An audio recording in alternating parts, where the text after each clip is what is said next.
Muslim, salasatun awwalu man tas'uru bihim jahannam yaumal qiyamah. Ada 3 orang atau 3 golongan yang akan dibakar nanti di neraka jahanam. Di antaranya adalah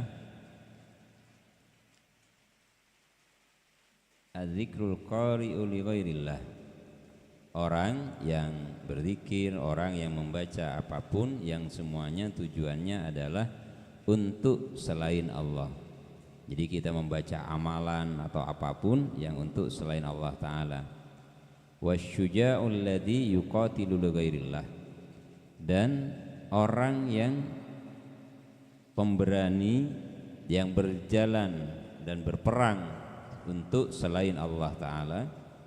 Wal ghaniyul ladzi yatasaddaq li ghairillah, dan orang kaya yang bersedekah, menginfakkan hartanya, mensedekahkan hartanya untuk selain Allah Subhanahu wa Ta'ala.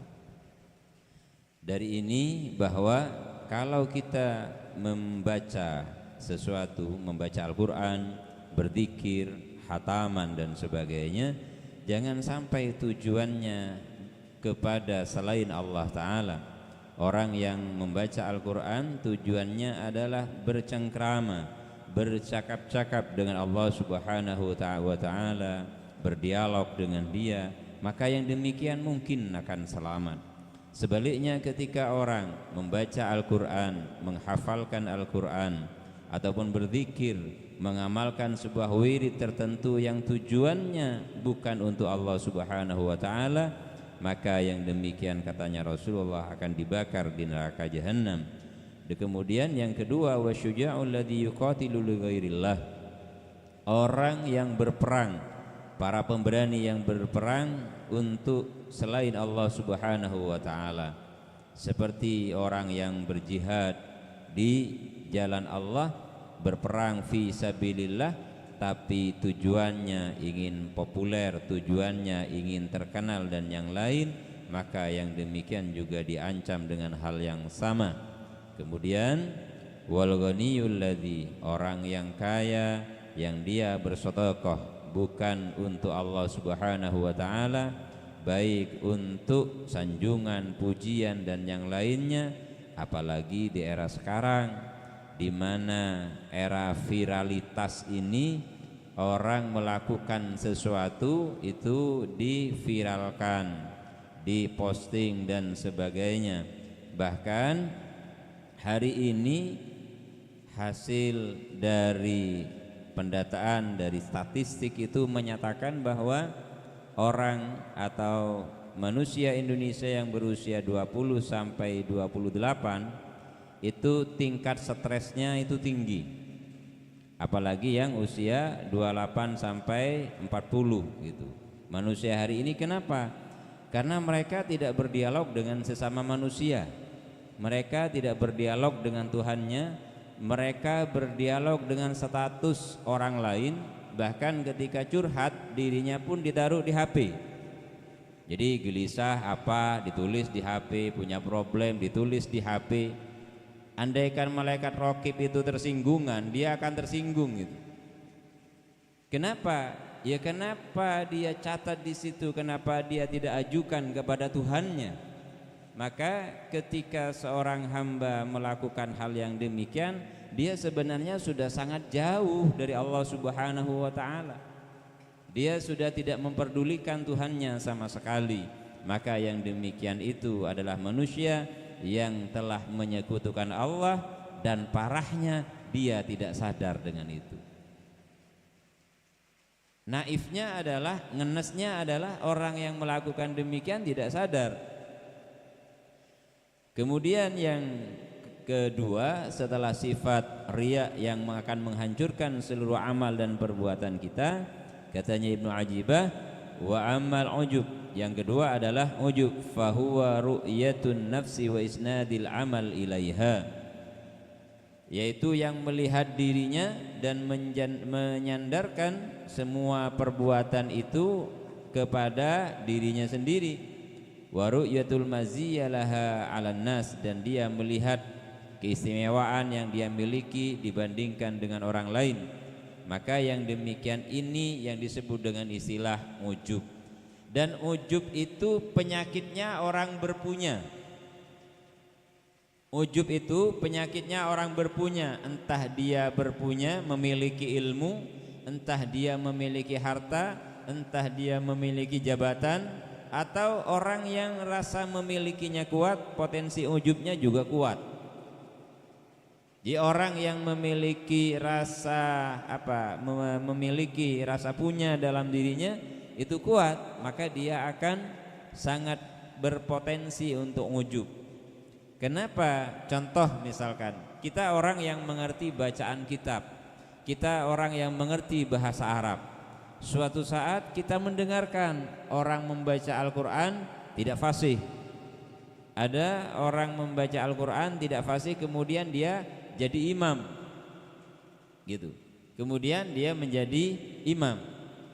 Yang tidak fasih jadi imam ini, kalau yang di belakang itu adalah orang guru ngaji yang dia mungkin lulus dengan bacaan yang baik dalam metode tertentu, itu akan melakukan penilaian, itu pasti.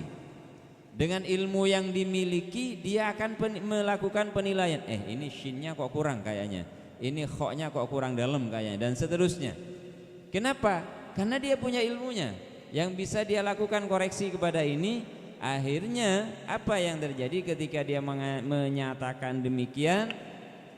Langkah kedua, kalau dia kemudian hubungkan dengan fikih, dia akan melakukan mufarokoh, dia akan keluar dari barisan jemaah itu dan akan melanjutkan sholatnya sendiri, karena dia sudah menilai bahwa si orang ini tidak, atau si imam ini tidak fasih dan tidak memenuhi standar secara fikih. Detak yang ketiga apa? Dia akan merasa lebih baik ilmunya, pengetahuannya dari yang dimiliki oleh sang imam. Kalau kita sampai dihinggapi penyakit demikian, naudzubillah summa naudzubillah. Jadi orang tambah alim itu, orang tambah banyak bahan bacaannya itu tambah harus hati-hati, karena semuanya akan bisa jadi dilakukan koreksi. Dia akan dilakukan koreksi semua dengan perangkat ilmu yang dia miliki. Dengan melakukan koreksi maka akan muncul penilaian. Dengan melakukan penilaian akan membandingkan dengan dirinya, dan nafsu itu akan memenangkan dirinya bahwa dirinya lah yang lebih baik bacaannya. Sehingga ketika kita terjebak dengan rasa seperti itu, idza amilta amalan fala taqul amiltu wala tadharu inda ma yu'adzibuka li ajli ilmihi bidzalik. Jadi kalau kita mengamalkan sesuatu atau melakukan sebuah perbuatan baik, jangan sampai merasa akulah yang melakukan. Jadi kalau manusia yang dirinya selalu ingin menjadi di depan dalam tiap kegiatan, dalam setiap perbuatan ingin selalu dipuji misalkan, berarti dia sudah memiliki yang namanya sifat ujub dan riya sekaligus, karena dirinya akan mengatakan kepada orang lain, "Oh, kalau bukan saya itu nggak akan jadi acara itu. Kalau bukan karena saya pengajian itu tidak akan berjalan. Kalau bukan karena saya dia tidak akan tertolong." Maka yang demikian itu adalah manusia yang ujub. Mestinya katanya beliau, fala tadharuhu, jangan sampai kita menampakkannya. Artinya jangan sampai menampakkan semua perbuatan baik yang kita lakukan kalau kita masih belum siap apabila dimuliakan oleh orang lain. Khawatir ketika dimuliakan, diagungkan oleh orang lain, kemudian kita merasa agung, kemudian kita merasa mulia. Yang demikian ini akan jauh dari kasih sayang, dari cinta kepada Allah Subhanahu wa ta'ala. Kalau kita lihat ada sebuah kisah, jadi seorang raja Adidara Tilmisan itu bernama Yahya bin Yugon, paman dari Syekhul Akbar Ibnu Arabi dari garis ibu. Dia adalah seorang raja yang kalau kemana-mana selalu dikawal dengan pasukan, dengan parade yang sangat mengagungkan dia dan memuliakan dia. Jadi dikawal itu. Ketika dikawal, suatu saat semua orang datang hormat. Jadi semua orang yang dilewati oleh beliau, oleh Yahya bin Yugon ini, itu akan hormat. Kemudian ada satu orang yang balik. Jadi yang lain menghadap, ini balik kanan. Terus ditanya pada menterinya, wahai menteri, siapa orang itu? Oh, itu Abdullah At-Tusi. Beliau adalah seorang imam madhab, beliau adalah seorang faqih, beliau adalah seorang zahid min auliyaillah. Akhirnya Yahya bin Yugon penasaran. Oh, kalau dia seorang faqih, saya mau tanya. Didatangilah, wahai Syekh Abdullah At-Tusi, saya ingin bertanya, apakah pakaian yang saya pakai ini sah kalau digunakan untuk sholat? Kebetulan pakaiannya adalah pakaian seorang raja, lengkap dengan sutra dan sebagainya. Akhirnya sang raja kemudian tertawa, sang Syekh Abdullah At-Tusi tertawa, heran itu. Yang namanya raja diketawain oleh rakyatnya, dia heran, kenapa engkau tertawa wahai Syekh gitu? Saya menertawakan kedunguan dan kebodohanmu, seakan-akan engkau benar-benar tidak tahu, padahal engkau sudah tahu. Tolong jelaskan Syekh. Engkau ini ibarat anjing yang berliuran darah, yang habis makan bangkai darah. Banyak harta umat Islam yang engkau gunakan untuk kepentinganmu, dan engkau tinggalkan kewajibanmu sebagai seorang raja. Kalau engkau memang menginginkan bahwa sholatmu diterima oleh Allah Subhanahu wa ta'ala, tanggalkan seluruhnya dan datanglah kepada Allah. Seorang raja diceramai oleh seorang sufi, oleh seorang wali, kemudian dia mengikuti sang Syekh. Akhirnya ditanggalkan seluruhnya oleh Yahya bin Yugon ini. Ketika sudah ditinggalkan, dia ikut gurunya. Ikutlah dia ke rumah gurunya. Abdullah At-Tusi ini bukan seorang syekh yang kaya, beliau adalah syekh yang fakir, yang miskin. Setelah 3 hari di situ, yang namanya Yahya bin Yugon itu meratapi nasibnya, meratapi kesalahan-kesalahan dan dosa-dosanya. Akhirnya setelah 3 hari, sang Syekh datang, wahai Yahya bin Yugon, waktumu bertamu sudah habis. Kan bertamu itu batasnya 3 hari.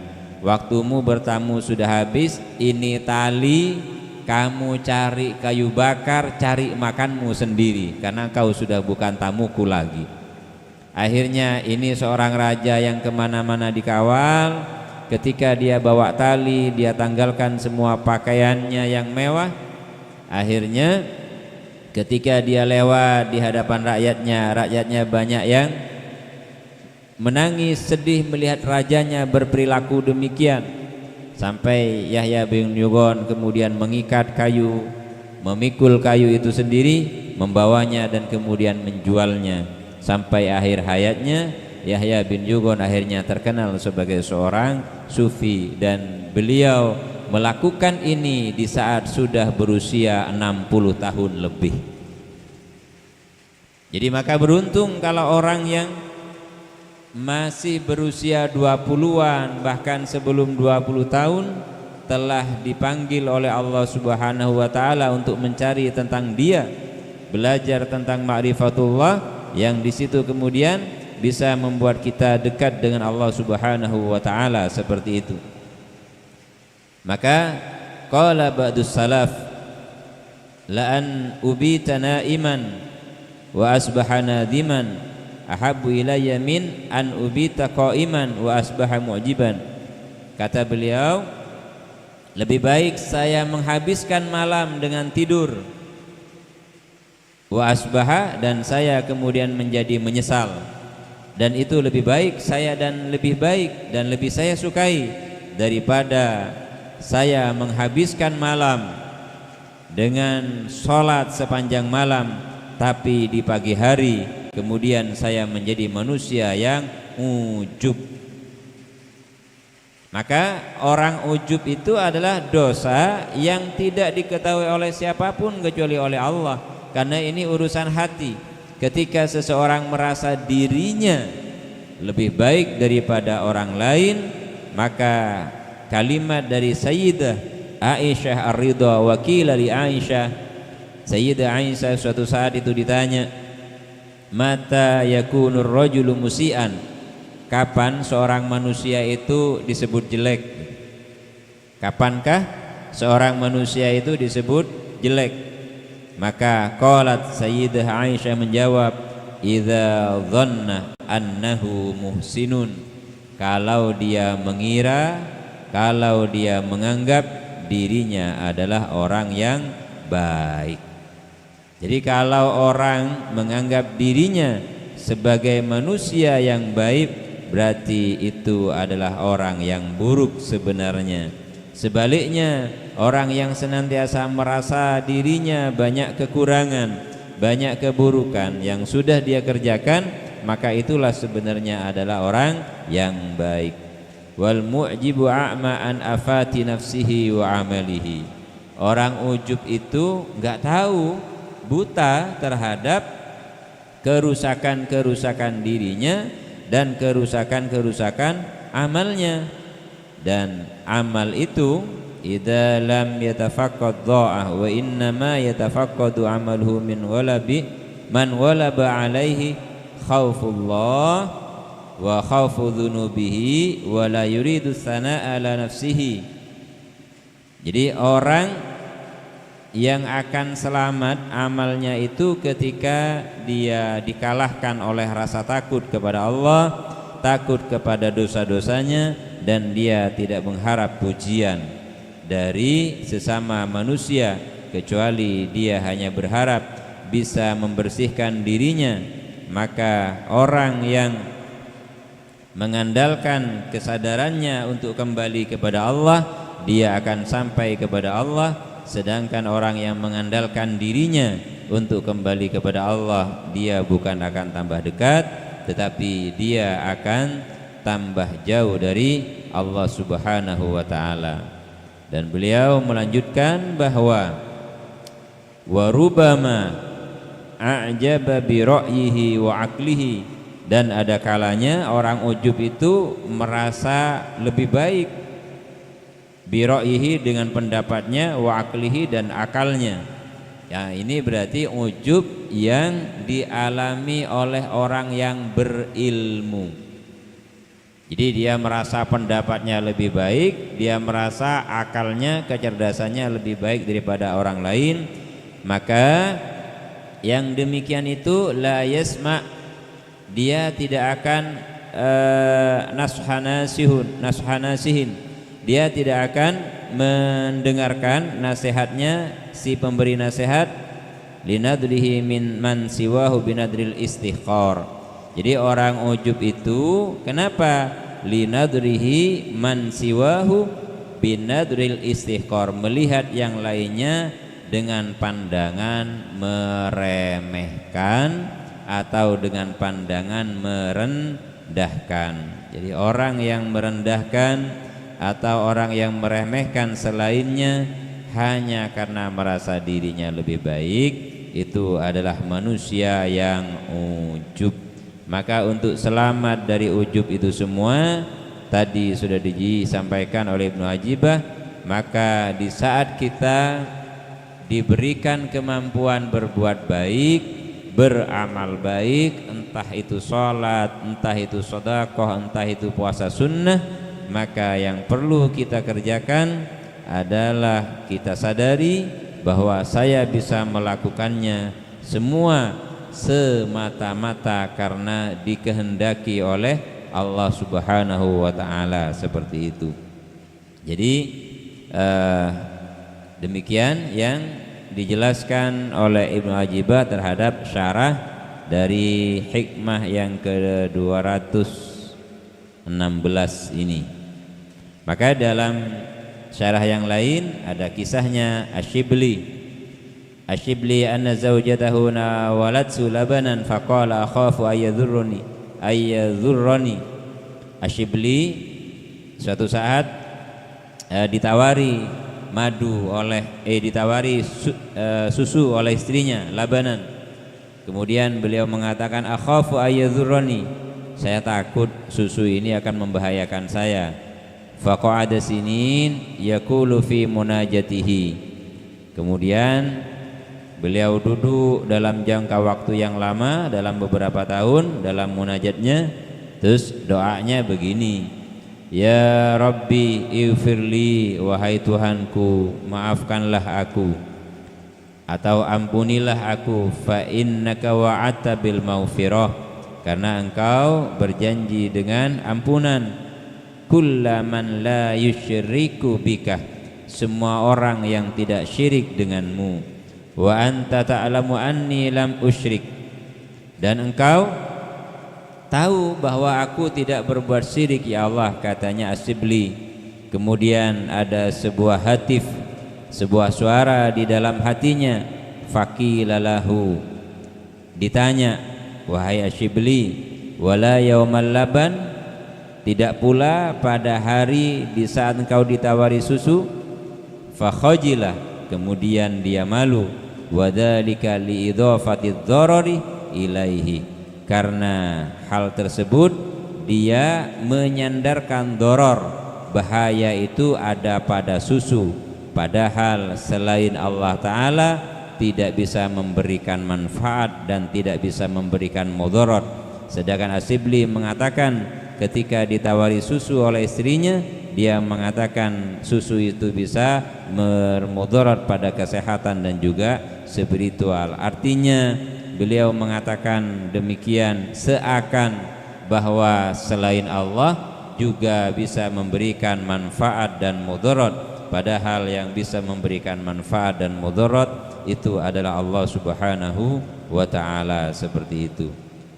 Demikian pula wa waqa'a lil Junaid annahu qala, ini terjadi dengan Imam Junaid, al ardu muhtajatun lil matar, bumi itu butuh hujan. Katanya Imam Junaid, bumi itu butuh hujan. Falamma mata qila lahu, ketika Imam Junaid ini wafat, ditanyakan kepada Imam Junaid, ma fu'ila bika, apa yang dilakukan denganmu? Qala khairan, beliau menjawab baik. Lakinnahu atabani bi kalimatin qultuha, akan tetapi aku dipayahkan, aku disusahkan atau digelisahkan dengan satu kalimat yang aku pernah ucapkan. Apa? Al ardu muhtajatun lil matar, bumi itu butuh kepada air. Atumbiuni annal arda muhtajatun lil matar wa anal alimul khabir. Kemudian Allah mengatakan, wahai Junaid, aku lebih mengetahui, aku yang maha alim dan aku yang maha mengetahui. Wa ma nunazziluhu illa biqadarin ma'lum, dan kami tidak menurunkannya kecuali dengan kadar yang telah kami ketahui. Tatimah qala ba'duhum sya'nul kamil tarkus syahwat hatta yakhiffah badanuhu, maka perkara yang sempurna untuk meninggalkan syahwat, keinginan dan sebagainya, hatta yakhiffa badanuhu, sampai kurus badannya. Jadi sampai kurus badannya berarti harus mau dan rela mengurangi semuanya. Wa yasira kakutnin mahlujin yakadu yalhaqu bil mala'il a'la, sampai menjadi seperti kapas yang tertiup angin dari saking kurusnya, bahasa majasnya. Jadi kalau mau mengalahkan syahwatnya, maka kuruskan badannya. Ini kata sebagian para ulama sufi seperti itu. Allahumma sholli ala Muhammad.